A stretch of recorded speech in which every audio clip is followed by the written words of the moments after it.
Welcome to the Joy of Cooking podcast. Each week, we set the table for a discussion about recipes and stories from the authors of The Joy of Cooking. We talk kitchen victories and misadventures and what we are cooking and eating right now. Thanks for joining us at the table today. I'm Sarah Marshall, producer of this podcast and Marshall's Hot Sauce owner. I'm filling in for Shannon today, and I was charring scallions this week, and I think I may have lost most of my eyelashes. What? I'm sorry. Before I read my intro, what? I'm working on a new sauce with one of our past guests, and I was charring scallions over a big flame, and I think that I was like pretty close to make sure that I got them right. Oh no. Oh man. I'm so sorry. Barely have eyelashes left. Hazards of the trade, I guess. Well, give it time, it's fine.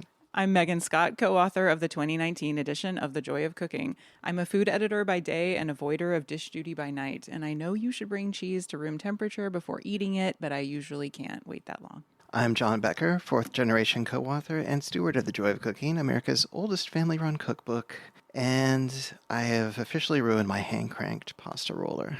Yeah. It's really sad. It's a really nice vintage pasta roller. I'm almost positive it was Marion's, and I've been using like clamps I bought at the hardware store to get it to, actually stay put like on our thicker than apparently normal countertop. It's just kind of like as I crank it just slowly is bending upward like It's kind of on the other side. Caved in where you've clamped it down. Yeah, it started caving in, like the sheet metal around like the base is all caved in from where the clamps have been. I guess I've been a little overzealous in tightening them. So then I started putting quarters in between like the clamp and the roller, but it's just... You keep having to use more quarters. Yeah, more quarters, and it keeps on going further and further away from the counter. It's no good. Do you think you can find like a metalsmith repair person or something? I don't know. I mean, who's going to work on an antique and it feels like you got to Italian keep it in the pasta fam, though. You can't just like. We got to find a better way to clamp it down. Yeah. I think is the answer. There's got to be a better way. I'm sure there is. Other than burning off your eyelashes, what have you been up to this week, Sarah? I've been doing lots of sauce related things. So that sauce is for our past guest, Louis from Chow Yai. We're going to do a hot sauce together for their brunch. So we're working on that.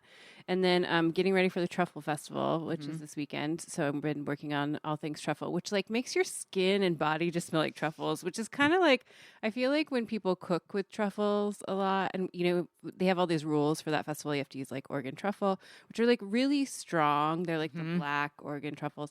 It like gets in your skin. I feel like if you cook with it, you like have a hard time eating it afterwards. I don't know if other people have that battle, but I'm in that moment right now where I feel like I never want to eat another truffle again, but I always go into it excited about it, and then I'm like, no. I mean, I always think of them as like, you don't need very much to make a big impact. And so if you're I imagine if you're cooking with them a lot, it would be easy to get tired of. Or afford very much. I mean, this is a unique problem for sure.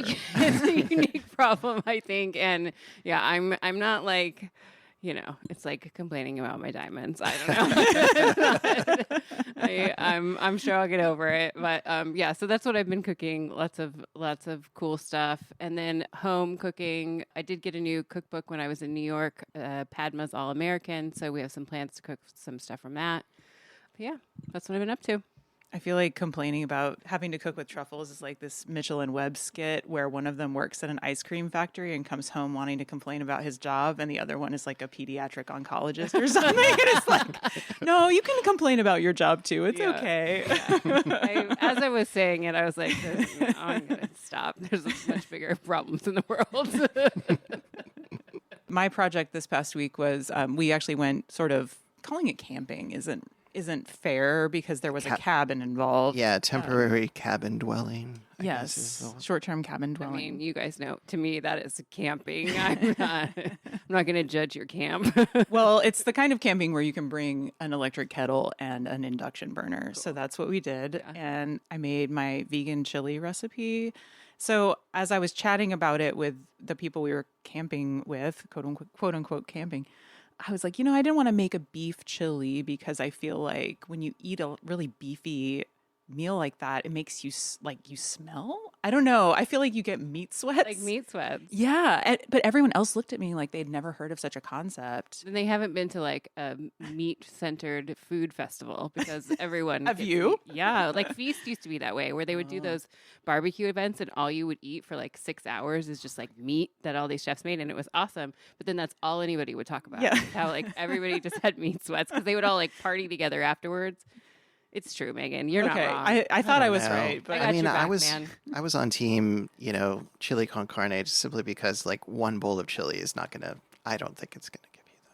well, I decided to make my vegan chili, which I'm actually really proud of, and It's very good. It's very good. And my family likes it, and they love meat. So, but it's made with like crumbled up tempeh and ground up mushrooms. So it has a little bit of that texture that you expect from a chili. Is that recipe in the? It is. It is in the 2019 edition.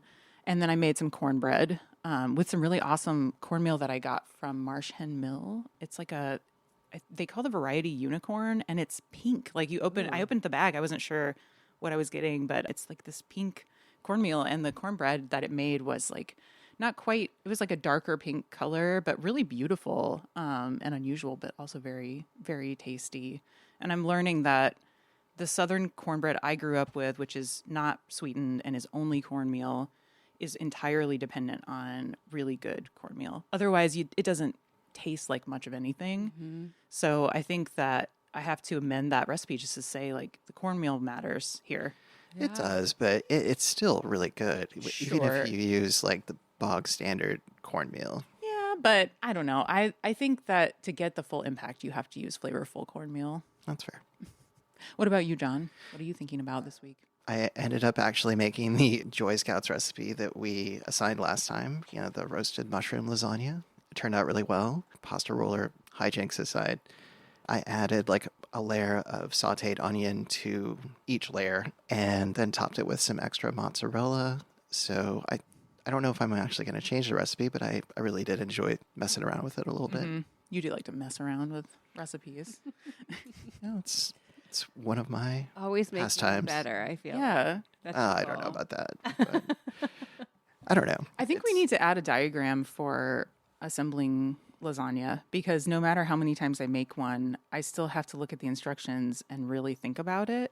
All the layering. How many pieces do I need to, or how many sections do I need to divide this ricotta mixture into? Yeah, a narrative description of layering lasagna is tedious to write and tedious to read. Yes. Yeah. I You agree. need visuals. Yeah, absolutely. That roasted mushroom lasagna is on page 310 of the 2019 edition. And if you decide to make it, please tag us on Instagram at The Joy of Cooking. We would love to see what you make. Hey, Joy of Cooking listeners, did you know the same family that taught America how to cook also taught California how to make world-class Chardonnay? The same joy and passion for life that inspired Irma Rombauer to write The Joy of Cooking inspired her great-nephew, Kerner Rombauer, to establish Rombauer Vineyards. Founded in 1980 in the Napa Valley, Rombauer has been producing acclaimed wines from California ever since. While they're famous for their iconic California Chardonnay, Rombauer crafts a diverse collection of delicious wines that bring joy to your table. Ready to taste the legacy? Visit rombauer.com/joy or use code JOYPOD, all caps, for 15% off your order. That's ROMBAUER.com/joy or code JOYPOD, all caps. Must be 21 to enjoy. We would like to welcome Tamar Adler to the table. Tamar is the award-winning author of An Everlasting Meal, The Everlasting Meal Cookbook, Something Old, Something New, and her latest, Feast on Your Life. Tamar has cooked at Chez Panisse, Farm 255, and Prune. She's a former New York Times Magazine columnist and a contributing editor at Vogue magazine.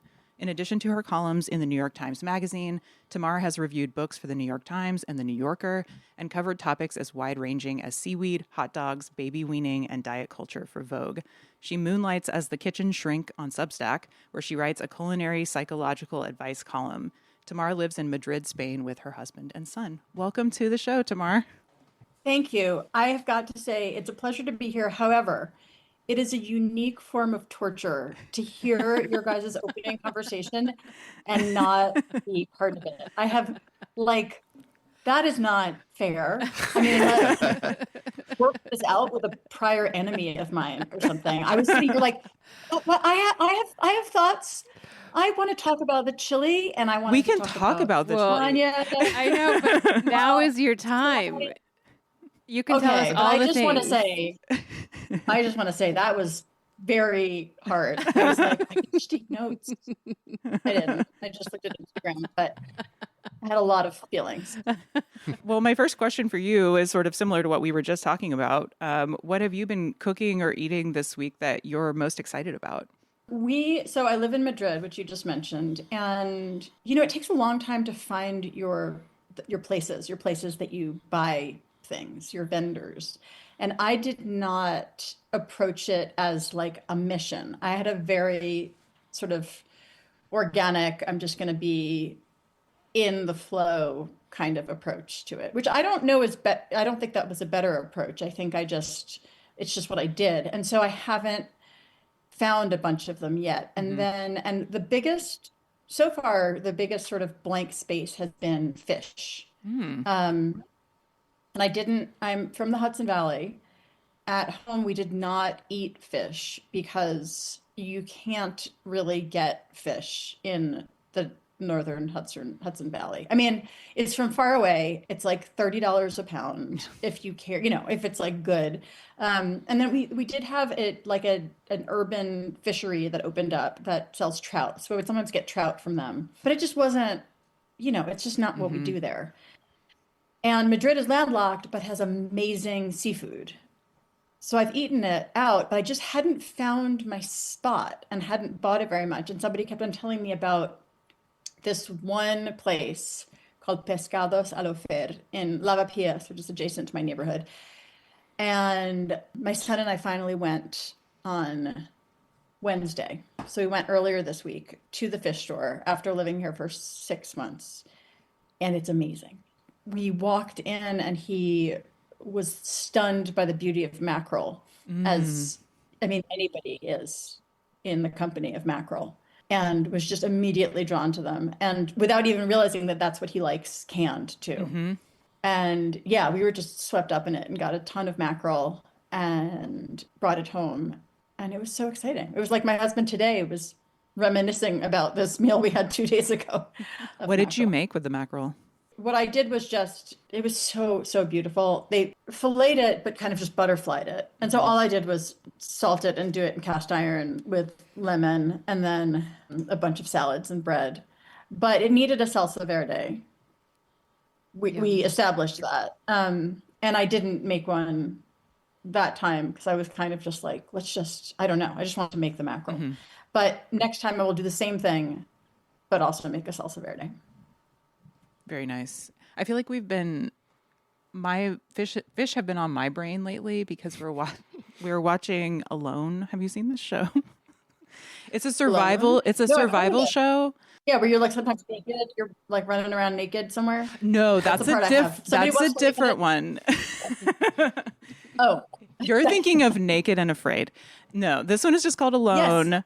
And they drop people off in a remote location by themselves and they have to, survive. And so there's a lot of fishing that goes on, and some fish that are a fish that was new to me that they keep catching is called an inconnu.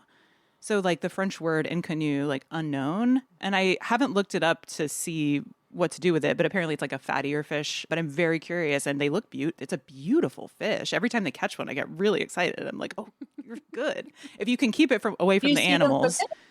What? Right. Did you see them cook it on the show?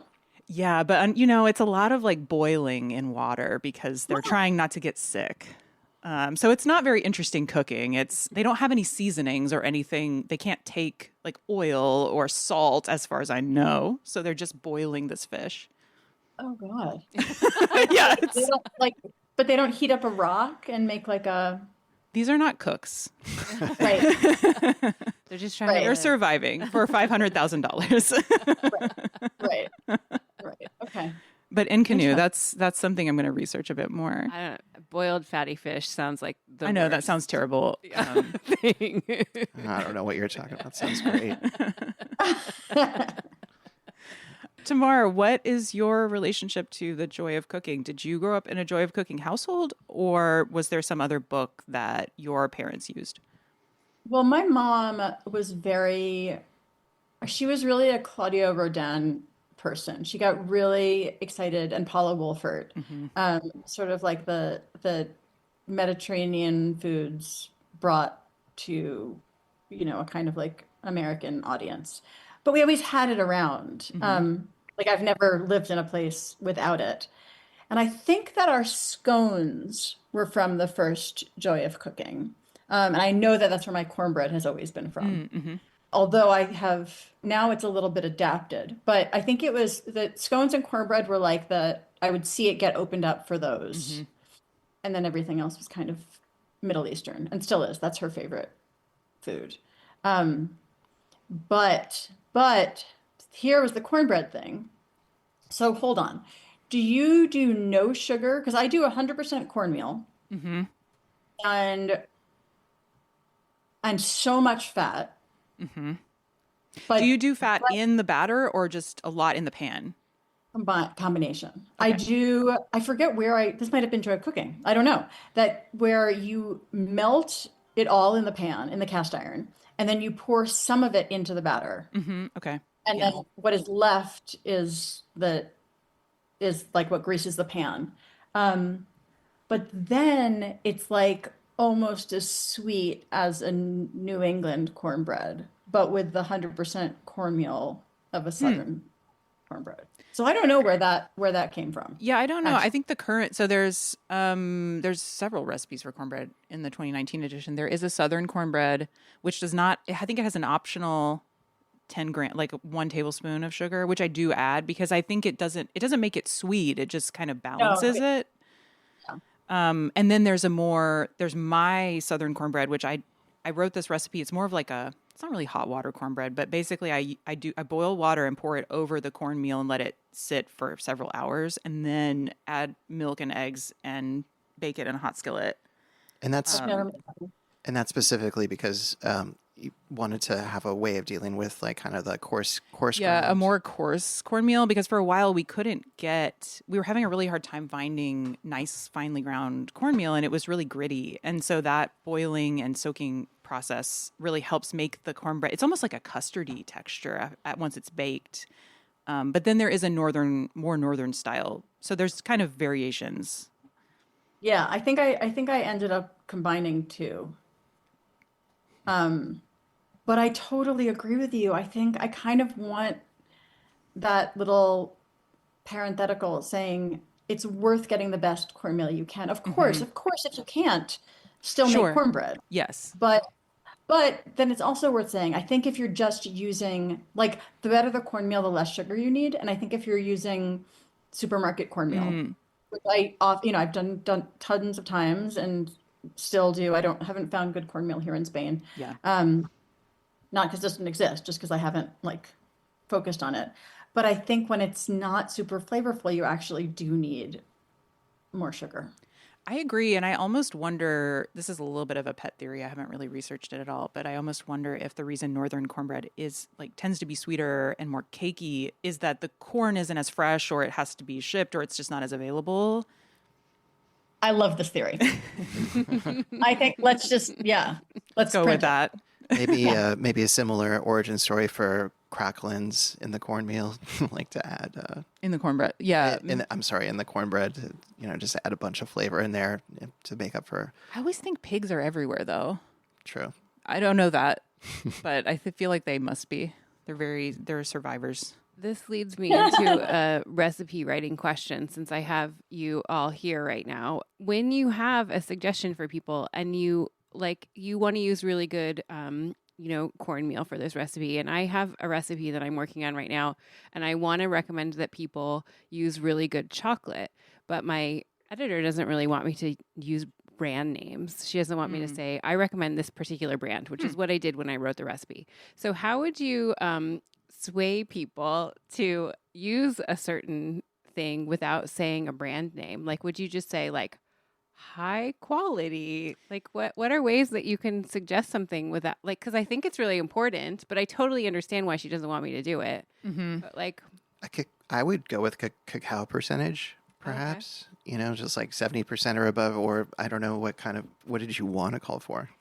Well, so it's a brownie recipe. It's these brownie bites, and I use like the Ghirardelli chocolate, both the chocolate chips that you chop up and then the powder. And I think if you use like bad chocolate, they taste bad. But if you use the good chocolate, they taste good. What do you think, Tamar? Well, I follow-up question and then an opinion. Follow-up Yes. question is back to John's, like, so is the powdered chocolate 100% cacao and is it Dutch processed It's or Dutch processed, yeah. So I could write it that way, right? good, right? Yeah. Dutch processed. If you do any Dutch processed chocolate, I think that will answer it. And what's the Okay. percentage of the chips? I don't know. That'll have to look. I think that Ghirardelli marks chips and stuff like Yeah, just they do. bittersweet or semi-sweet or something Yeah. like that. So Yeah, and bitter, write it's that. like 80, 72. It's like one of them 67, one of them is 72 is bitter and extra, or bitter and semi, right? I think if you do it by the process and by the cacao percentage, Yeah. yes, I agree with that. But I also think this is controversial, which is why I'm leading up to it Yeah. as though it's controversial, that I think those of us who spend, and like this is not at all, this opinion is not shared by basically anybody I know in food. And I can tell that from the long sections at the beginning of every cookbook on the kind of olive oil people use and the kind of salt they use. And like, I think there is a prevailing kind of myopia among recipe developers and food-centric people and food writers, which makes us think that what we think is so good that it's necessary to reproduce that in order to get what we want people to get out of our recipes. And I think we're totally wrong. And that in fact, what tastes inferior to you, Sarah, when you use what you call bad chocolate, would probably taste amazing to somebody that doesn't regularly make brownies or that hasn't made this recipe before. Because your recipe, I'm saying this without seeing it, like your recipe has a little salt, and that's really nice. And your recipe also makes sure that like it has a little crackly top, which is not necessarily true of like, I don't know, pills, who makes the Duncan Hines, whatever makes that, like the standard one. And so I think what I do, and granted, I don't like write recipes exactly for a living, but I tend to think that if what somebody makes is like even 70% as good as what I make, that's 100% success. And it just doesn't matter because I think most of the food out there is so bad. And also that it feels so wonderful to make anything. And that anything you make yourself tastes so good. And that the pride associated with it is so valuable that it just doesn't matter. I think you're so right, and thank you for saying that because I did add salt, and I did make sure that the tops are beautiful and crinkly, and I had to test like 10 different recipes to make sure those things happened, and I also used it with not very good chocolate, and they still tasted good. They just weren't as good as the final version. Right, but it's like this funny thing where I think we totally understandably think that what people are buying when they buy our ideas about food is like has to be the best that we have to offer. And I just think that's very egocentric and not intentionally, like it's fun, it makes sense, but that in fact people are just buying a way to make their lives a little bit better, a little bit happier, a little bit more full or creative or sweet. And so whatever version of it, like I know that people have made so many of the things that I have put out there with rancid olive oil. I know it because go into any house and the olive oil is rancid. But like I still don't make such a big deal out of it because I'm like, but they're happy. They're happier because they just made food and their kids are so excited and they're like, Dad, I made this or Mom made this, whatever it is. That's okay. You're tapping into like, I think, well, for one, taste is so variable. Like what tastes amazing to me, another person might not be able to tell the difference between the high quality and the not so high quality chocolate. But you're also talking about the feeling of just having made something, and which is a reward in and of itself. And that also colors how you taste the food. Like if you feel good about what you made, it's probably going to taste better than it actually is. If you make brownies for anybody, they're going to be stoked. They're going to be stoked. Yeah. Yeah. And you as the writer need to be able, or not need to, but you maybe can experiment with allowing yourself to disconnect your, the ideal version of it, which you're making available by putting it out there, and all of the different versions, which could still be rewarding. I also sometimes think calling for good quality something or other, like good quality olive oil, good quality chocolate, without describing what that means can be alienating, because if you don't know what good quality chocolate means, you're like, oh, suddenly I feel ignorant and discouraged, Yeah. Well, I mean, price should be a good marker of that. But yeah, I can see why that might be a little off-putting. Mm-hmm. But saying like, good chocolate shines in this recipe, I feel like that's like not such a strong No, I think statement. I think that's okay. Okay, good. Making notes on the style sheet. Yeah. right now. Yeah. We're big fans of Rombauer Vineyards. They're sponsoring today's episode, actually. But honestly, their wines are fantastic with so many joy of cooking dishes. My current favorite is their Sauvignon Blanc with our cow soy gai recipe. That bright, crisp wine cuts right through the richness of the curry. It's perfect. Oh, absolutely. Being Oregonians, we take our Pinot seriously. We're excited about their new Pinot Noir, which pairs beautifully with our chicken jambalaya. The wine has enough body to stand up to all those bold Creole flavors. If you want to try these pairings yourself, head to rombauer.com/joy or use code JOYPOD, all caps, for 15% off. That's ROMBAUER.com/joy or code JOYPOD, all caps. Must be 21 to enjoy. Do you have a signature dish? So something, for example, that if you're invited to a potluck, you tend to bring, or something that when you're not sure what to make, you can like fall back on?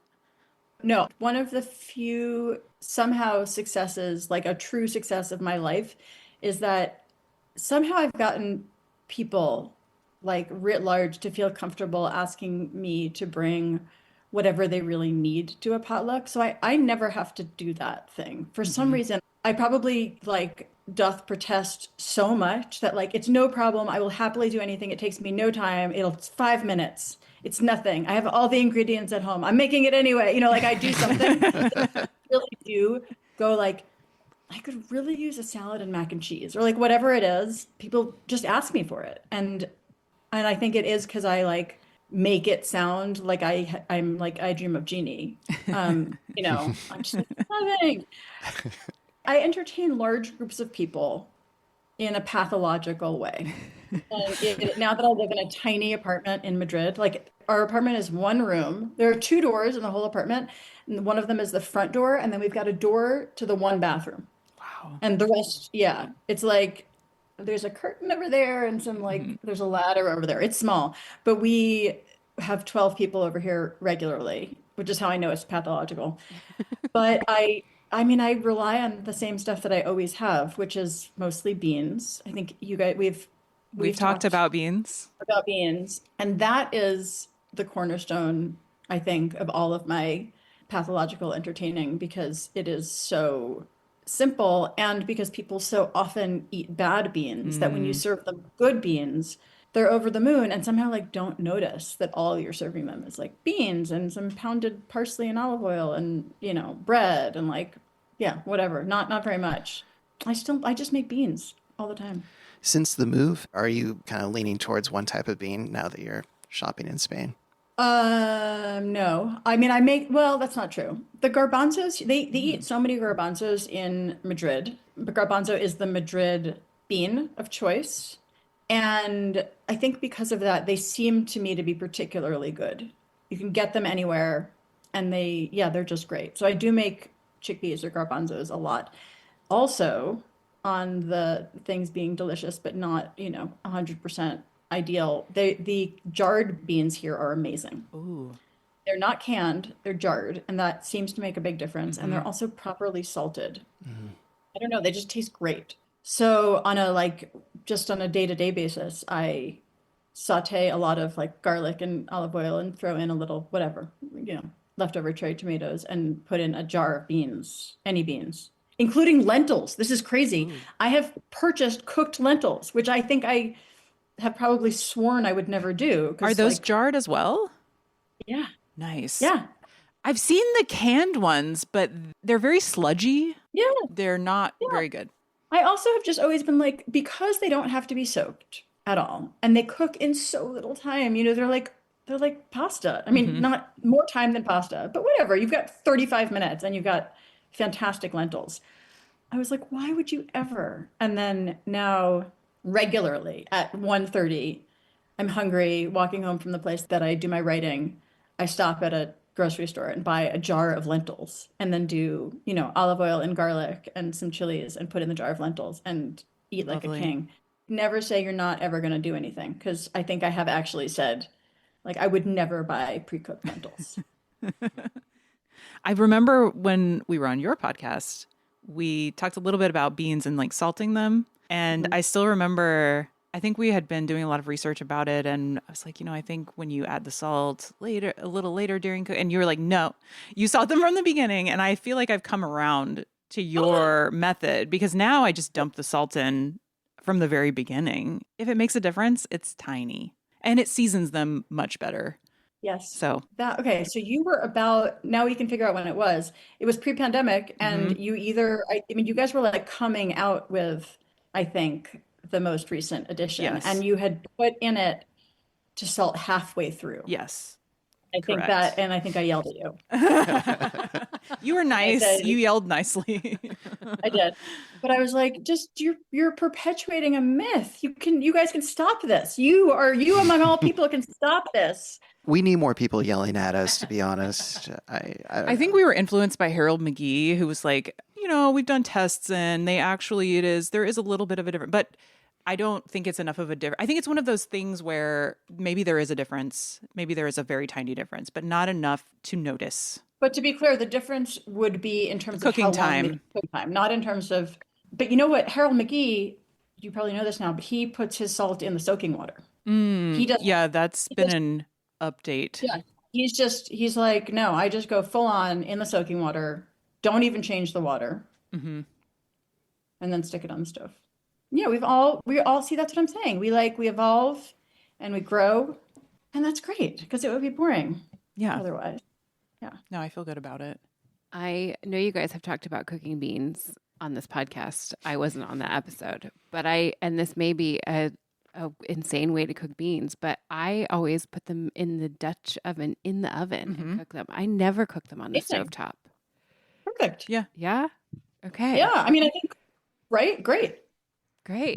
That's how I do it every time. We did get, I remember this was maybe a decade ago, we ended up getting, I guess it was an email, or it might have actually been a letter from somebody who, we had a slow cooker bean recipe, a bean chili recipe in the book that used pinto beans. No, it was kidney beans. Well, no, they substituted. Oh, they substituted kidney. They substituted kidney beans, and it, like the recipe it didn't have them coming to a boil for very long, and they got like very, very sick.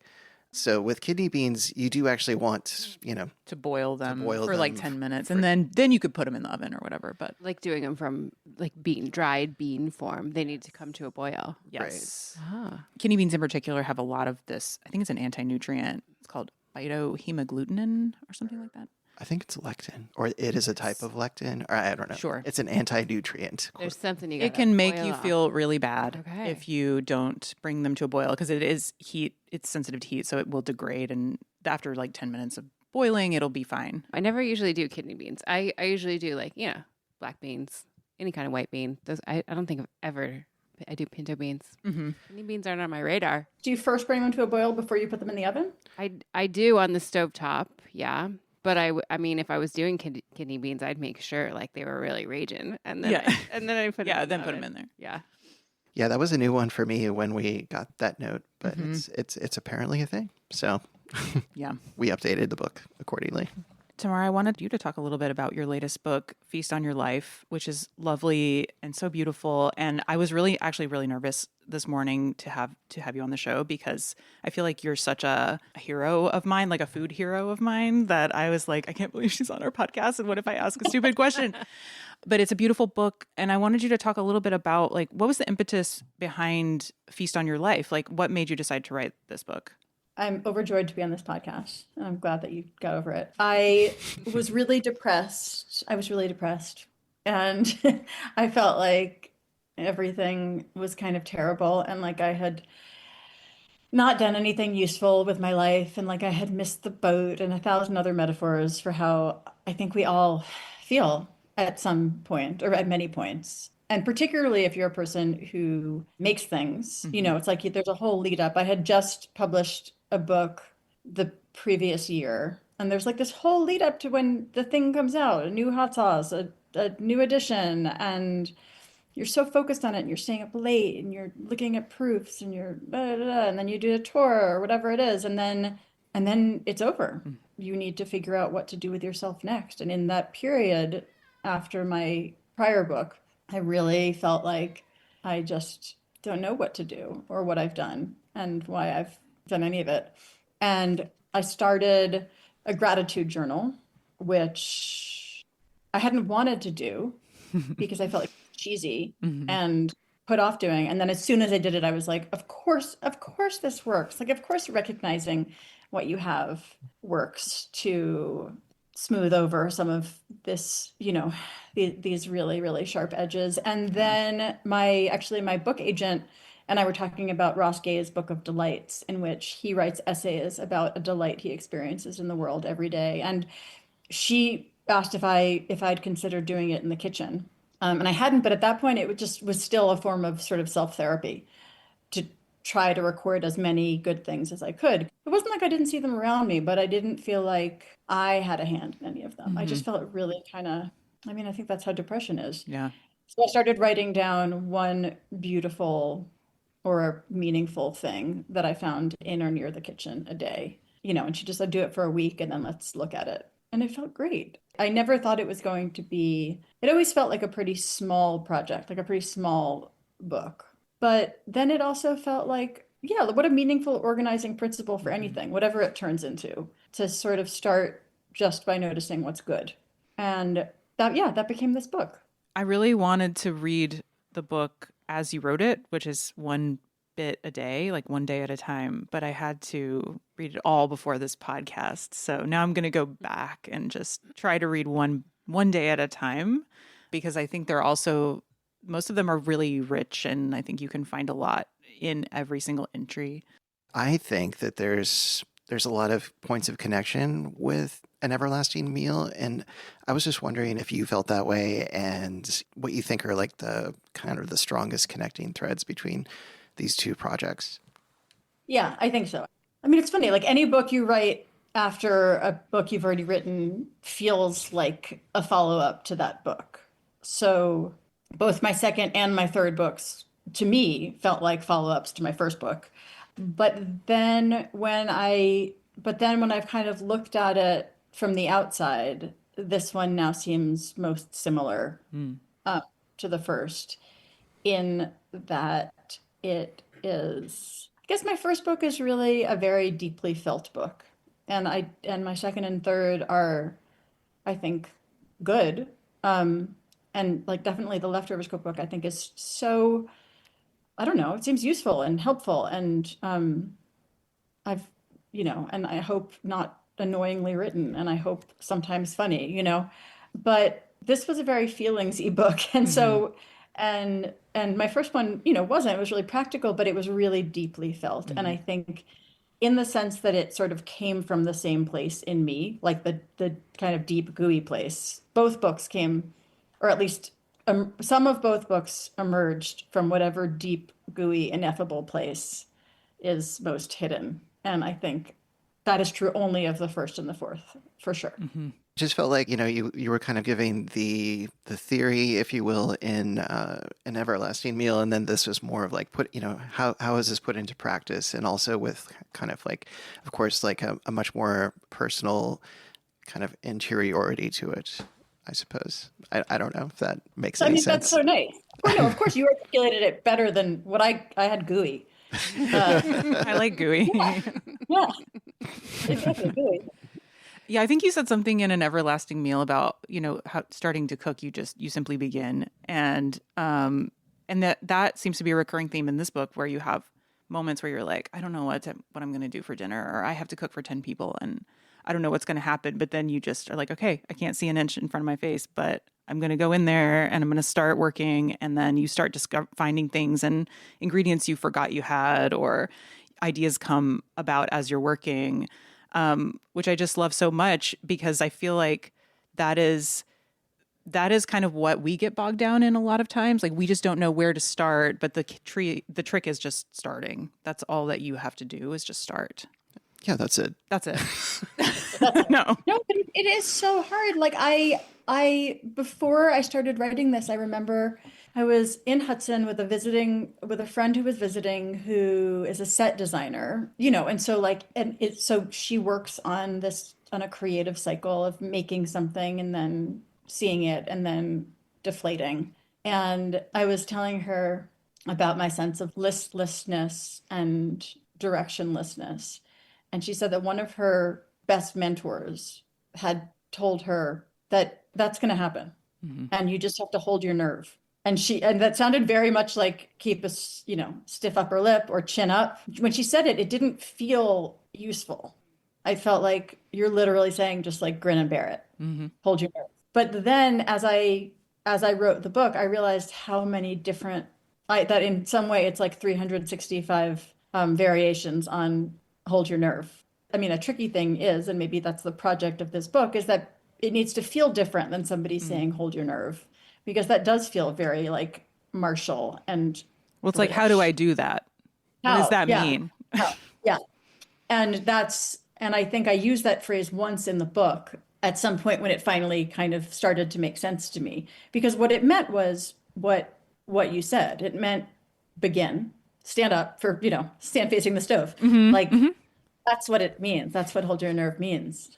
Stand facing the stove, begin, continue. Sorry, keep going. You can't stop yet. Not quite yet. I mean, that's what it, so that sort of, that was, that it is all very continuous. And I think that basically what we try to do in our various projects to help people cook is find kind, compassionate ways of saying, turn back to the stove, stand up again, light a burner, without it even, I think holding your nerve is like way too abstract. Like, mm-hmm. What is my nerve? What am I holding it with? And I think less abstract is put on a pot of water to boil, or remember that as soon as you start smelling things, as soon as you start cutting anything and the volatile oils escape, you will smell. And once you smell, you will be changed. And once you are changed, another decision will avail itself to you. So kind of get out of your head a bit. Yeah. We always in our family, and Dirk says this to me a lot, is to just give things a go and then don't stand in your own way. And so like anytime I'm feeling like stuck with like writing or things like that, that's just sort of the language that we use to keep it going, so that we can keep things moving along. And I really like the way that you're describing, like, as you go through projects and when you are in it, you're like stoked and psyched and you feel really good, and then you like go through it and it's kind of this roller coaster ride, because then you're done and then you're like, okay, now what? Like, now what happens? And I'm just wondering how you're feeling now, because now this book is out in the world, and where are you at in that process and cycle? Back in the nadir, how do you say that? Nadir, is that right? Nadir? I think that's right. Yeah. Nadir. I think so. Yeah, in the wallowing bit, certainly. But it's not as harsh because I'm in a new place. And so I am kind of constantly engaged, like it's almost as though I'm cooking all the time, because there's so much to see and smell and hear, but I don't know what I'm doing. Well, now that you found your fish place, then what's the next the next place? Yeah, but that's not, they don't pay me for that, so there will have to be a more remunerative quest. I mean, the reason I write The Kitchen Shrink is because I really like being able to give people what they need in the kitchen. And I am not right now at a moment where I feel like I just don't want to give people something that they don't need, really. Like, I really like getting culinary queries and answering them. And, again, it's free. So that's also not remunerative, but I do enjoy doing it because I feel like there's just so much out there. There's so much advice and there's so much everything that I don't know if I want to add to the clutter, but when somebody asks me a question, I want to answer it. So that's, that gives me great joy. Yeah, I think we felt really similarly after the 2019 edition came out. Well, there were a lot of complicating factors around that, which was that it was a project a lot of people work on big projects for years, but like it felt like by the time the book came out, I was so tired that I couldn't imagine doing book tour. And then we did book tour. And then I was like, okay, now we get to take a breath. And then our last book tour event was the Sunday before lockdown for COVID. So it was like March 7th. Yeah, I think our event may have been like March 12th or something like that. Yeah, it was in Seattle at Book Larder. Yeah, Book Larder. The hotel that we were at was completely empty. And, we were headed to the airport to go back to Portland, and SeaTac was empty. Well, it was kind of a frenetic. Yeah, there was a sense even of more than normal in the airport. It was very eerie. And then we got home and everything closed. And it was just, I think we were dealing with like feeling like this project is over. What now? And there was this huge hole. But then there was also like all this panic and fear. And then John was diagnosed with cancer like a month after, or a couple of months after lockdown started. About 2 months. Yeah. And then it was like just survival mode for like a couple of years. Yeah, and Megan was working during that, while I was going through chemo and all of that. I was kind of the one that was, supposed to be putting dinner on the table. So I don't know. I read in this book about like how you kind of had similar moments of exasperation where before you got into the kitchen, you were not really sure what you were going to be doing. And then you get in there and then all of a sudden it's all clicking and stuff. And I mean, it's rock star shit because like I certainly did not, that was not kind of where I was at. I just still didn't have quite, I guess the cognitive load was a lot. And so that's where I really like leaned on recipes at that point. Well, we were having this conversation earlier because I was like, I don't think Tamar has written like a traditional cookbook. It seems like I love your writing so much because you're describing the act of cooking and what that feels like and what it feels like to eat the food. And I don't know, like it's a lot of feelings. It's a lot of like process, which I think is the key to learning how to cook in a sustainable way. But how do you get from recipe crutches to no recipe? Or maybe they coexist. Maybe sometimes you use recipes and sometimes you just wing it. But yeah, like what you're saying is sometimes you just want somebody to tell you what to do because you can't think of it. I almost felt like it's not even just like road, like one step then the other. It's like I actually got some, it's like having, it's like, the path has been, somebody has walked the path before you. So kind of where you're going is going to eventually end up with something that's edible. But also, it's like you get to have a conversation with the recipe in that you get to decide whether or not you want to skip a step or add some things and whatnot. And that's kind of where I was at with that. What felt the most sort of engaging and what felt the most supportive? What were the best conversations that you had during that really not great time? Following somebody else's recipes. I don't know. Yeah. Yeah, just not my own. I'm trying to think what we were eating a lot of. No, that's what I mean. I meant which recipes. Like I loved you describing it as by following the recipe, you were in a conversation with them, which sounds like in a very incredibly lonely time, an experience of less loneliness. And so I was wondering what tastes and what recipes you associate with the benefits of that company now. Oh man, I should have. Feel like I remember prepared for this. I feel like I remember we ate a lot of beans. We ate a lot of beans. You would make sopes a lot. Sopes and beans and salsa. Yeah, we are blessed with three sisters nixtamal, and so had a nice source for fresh masa. So definitely a lot of that, a lot of salsa making. Mm-hmm. I've blocked out a lot of that. I know. Well, I don't remember a lot of it. That's exactly what I was. That's what I was going to say. Is that it's kind of all a blur at this point. And I think following those recipes kept your brain busy because you guys had so much going on. It was overwhelming. It gave you something like good to focus on and something that wasn't your cookbook. It wasn't your recipe writing, but it was these other people just bringing you these recipes that they wrote, and you could just like focus on that. And that was like keeping you through, pushing you through. Yeah.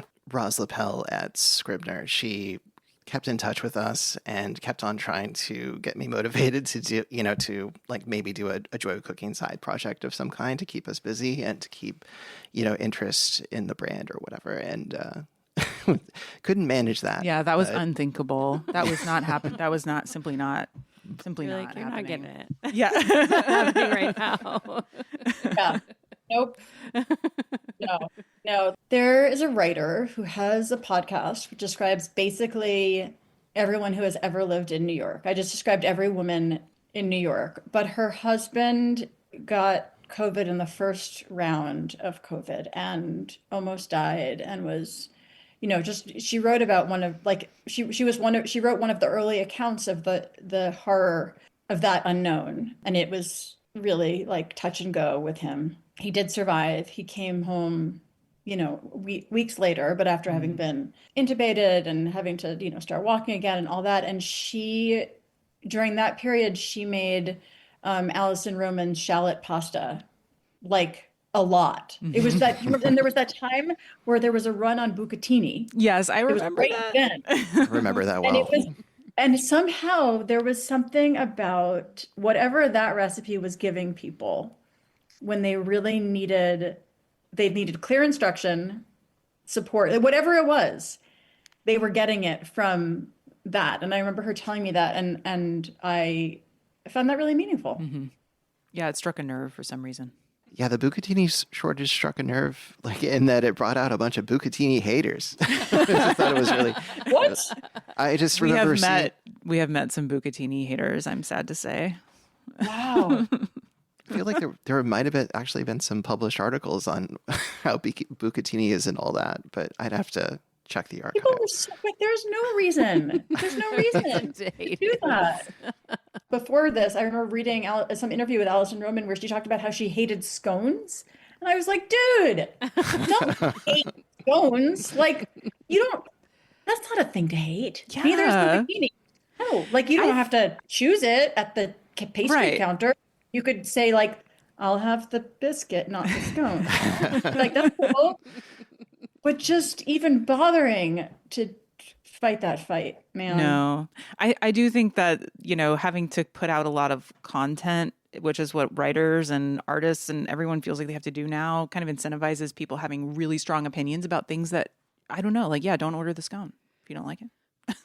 I don't know I have strong opinions about what it is that incentivizes people to do that. But I think it is up to any person who makes something, whether they want to make content or want to make what it is they have the talent and ability and gift to make.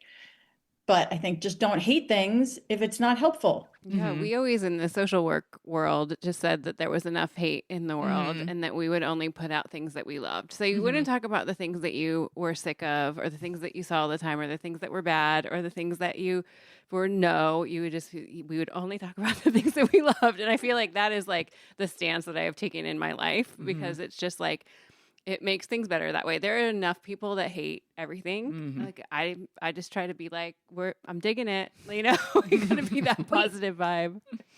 But what if the quote unquote bucatini haters were actually deeply passionate about bucatini and so sad that they couldn't get their they were broken. They were brokenhearted.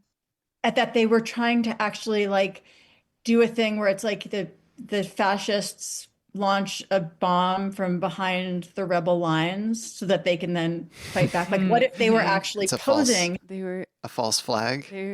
Yeah, exactly. What if that's what they were doing? And actually, it was just, I mean, certainly greed, because everybody should get bucatini, not just them. But I wonder if maybe they were like Heathcliff and Kathy. They were in Wuthering Heights. They were just maybe destroyed by their passion.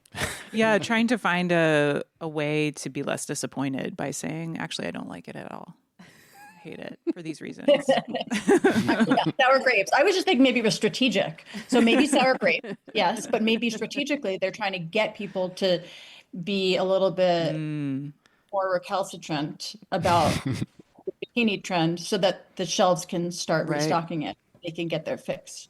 It's ingenious. I don't think it worked, but Well, it's back on shelves now. I mean, that's true. We have the bucatini haters to thank, obviously. Yes. Thank you, everyone. Yeah. Thank you. Thank you. Oh, hello. I just wanted to take a moment to tell you about an easy way to enhance your meals. Whether they are a healthy vegan grain bowl or that late night snack we'll pretend didn't happen the next day, and that easy way is Marshall's Hot Sauce.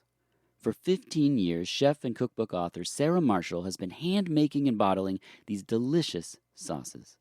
She works directly with local farmers and highlights the lovely flavors of fresh seasonal produce. They're gluten-free, there are no additives, dyes, waxes, or binders, and they have mouth-watering combinations like serrano ginger lemongrass, or habanero carrot curry, or even whiskey smoked ghost, which was featured on Hot Ones. So head on over to marshallshotsauce.com, that's Marshall's, HAUTESAUCE.com, and see all the available sauces and spice blends. Oh, that's right. Sarah's created spice packets by dehydrating and freeze-drying actual produce, so you can impart flavor to your food with more vegetables. But that's a story for another day. Find all of these delicious creations at marshallshotsauce.com and enter HOTJOY, that's one word, capital H, AUTE, capital JOY, one word, at checkout for 20% off. That's HOTJOY at checkout for 20% off. And now, back to the show. I have so many more questions, but we have to answer our caller question for the week. Oh, yeah. And this week we're talking about cheese. Sarah, can you please read the question? Sure can. I've listened to every episode, and I remember an episode where you talked about Megan's favorite cheeses. Now I can't find it. Can you tell me which episode it was or which cheeses they were? I can answer which episode it was. It was episode 11, so you can go back and listen to it.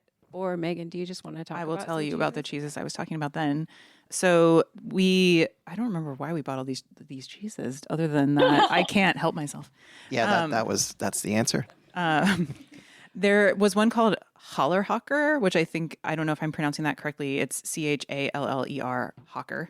It's a Swiss Alpine cheese With a very, very disturbing image of a child on the rind. On the rind that maybe if we post about this episode on Instagram, I will try to find it. Yeah, but it is interesting. Yeah, it's a little grotesque. I don't know if they meant it that way.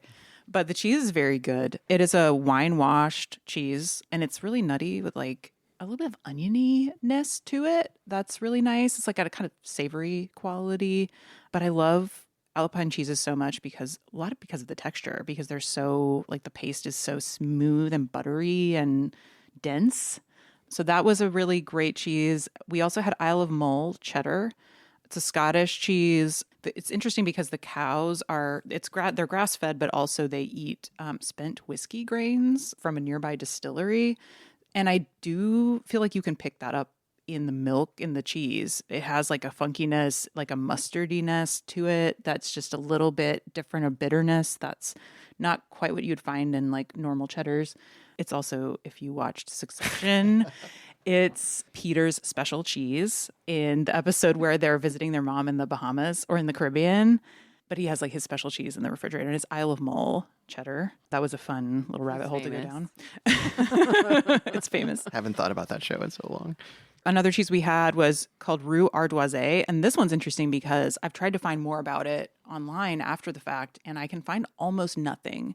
There's almost no proof that this cheese exists.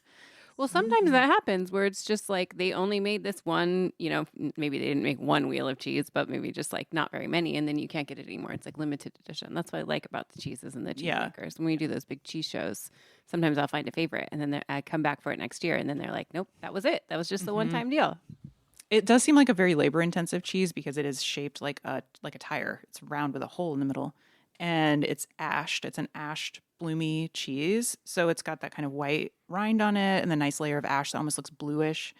And it's a goat cheese, so it's super goaty. It's very French. It's extremely soft and creamy. Like the texture of the cheese all the way through is just juicy, gooey, like delicious. Have you heard of this cheese? No. But I could listen to you talk about it forever.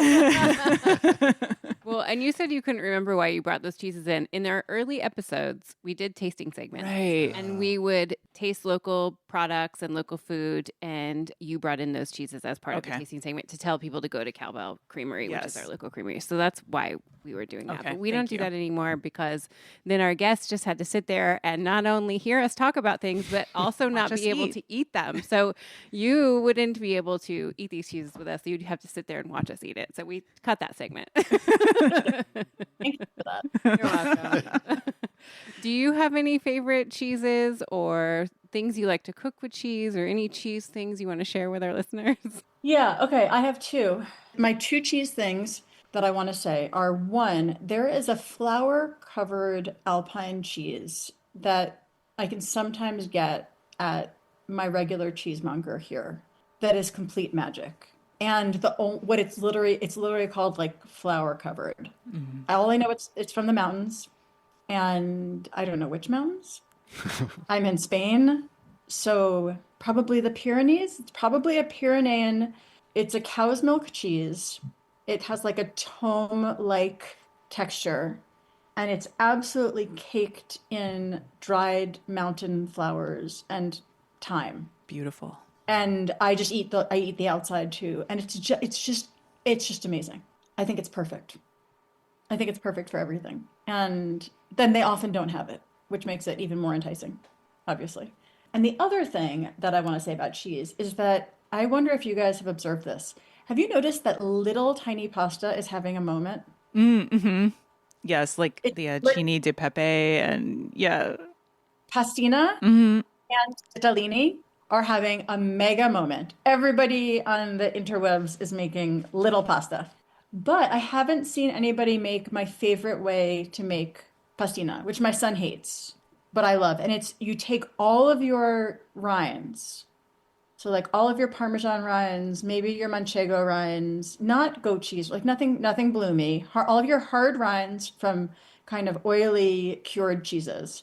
And you put them in chicken stock and you cook it until the stock is like really milky. And then you strain them out and cook pastina in that really thick, cheesy stock. Yum. And it is so amazing. And it's like really rich and intense and like curative. And my son hates when I do it because like, because it's like Parmesan in noodle form is what it tastes like. That sounds delicious. But it's so good. It's so good. Are you cooking it with just enough of that water? So is it more like risotto style, or is it like you cook it and then drain it? No, I cook it in an amount where there's like a little liquid left. So in a lot of liquid, there's a little liquid left, and then if there's any left over, it soaks up all the liquid and there's no liquid the next day. Okay. So more cooking it like soup, but then there's almost no liquid left. I'm going to make that later. We have lots of tiny pasta. I could talk about cheese for so long. I will not do that other than to say I'm going to put in a little plug for maybe my current favorite cheese. I won't say of all time is Latour, which is an Italian cheese. It's a triple milk cheese, so it's cow, goat, and sheep. It's sold in these cute little pucks that are really wrinkly and, fluffy on the outside. Do you agree with me? I mean, you like it as well. It's fantastic, especially when our local supermarket would put it on sale. Yes. It's like that's like when it's perfect. When it's overripe, it's perfect. I was just thinking about how it sort of that Latour compensates for the creepy picture on the other cheese because it has that really beautiful picture of the three animals on its label, and it's like, oh, there you are, little guy. Very pastoral, very peaceful looking. I just remember like a fancy market opened up, and for a while the cheese was the loss leader, and they had magical time. It was a magical time, and they had like the pucks of Latour for like $4 a piece. Well, they might have a little bit more than that, but maybe in $8. In my mythological remembrance, it was $4. It was free. Okay, before we close, I wanted to announce this week's Joy Scouts recipe since we were just talking about a lot of more highbrow cheeses, although cheese is so not highbrow. But anyway, I wanted to give a lowbrow recipe for the week. So this week's recipe is the cheddar cheese ball on page 55. I do recommend shredding your own cheddar rather than buying it shredded. it won't stick together very well and won't taste very good. If you use pre-shredded, the recipe has bacon, I think it's optional bacon and horseradish, which I recommend both. Also chives. I would add chives. And my shaping tip for you is to line a bowl with plastic wrap, like a small bowl, pile the cheese inside the plastic wrap, and then twist the top of the plastic wrap to shape it into a ball, and then put it in the fridge. And then it'll hold its shape really nicely. Good tip. Any cheese ball thoughts, Tamar? That sounds great. I want a cheese ball. Go look for a Spanish cheese ball. If you have a cooking question or joy story to share, call our hotline at 503-395-8858. Leave us a message or send us a text. We'd love to hear from you. Sarah, can you please read the next caller question?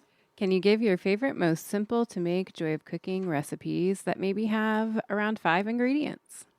Perfect. We will answer that next time. Tamar, before we wrap, where can listeners follow you? You can follow me on Instagram at, I don't know, Tamar Adler, I think. And on Substack, I'm the Kitchen Shrink. And you can write me your culinary questions and I will answer them. And my most recent book, which is Feast on Your Life. And we'll link to all of those in the show notes. Thanks for listening to the Joy of Cooking podcast. Before we go, show some love for your favorite podcast by subscribing to the show and leaving us a review. Follow us at joyofcooking.substack.com and on Instagram at thejoyofcooking. Stay tuned for next week where we'll talk about easy 5-ingredient recipes. And don't forget to make this week's recipe cheddar cheese ball on page 55. Call in with questions, hopes, history, or where you find joy in the kitchen. Our number is 503-395-8858. That's 503-395-8858. And we could not do this without our fantastic team at Joy of Creation Production House. Thanks to today's producer, Dirk Marshall, and Haley Bowers, our audio engineer. If you love the stories we bring you each week, please consider supporting us on Patreon. As an independent media company, your support is absolutely essential. It allows us to continue creating high-quality professional episodes that amplify the voices of women, small business owners, writers, artists, and creatives, and keep their stories free from commercial pressure. By becoming a Patreon member, you're not just supporting us, you're investing in the future of independent media. Please visit patreon.com/The Joy of Creation Production House to join our community today. Thank you for listening and supporting our podcast dreams.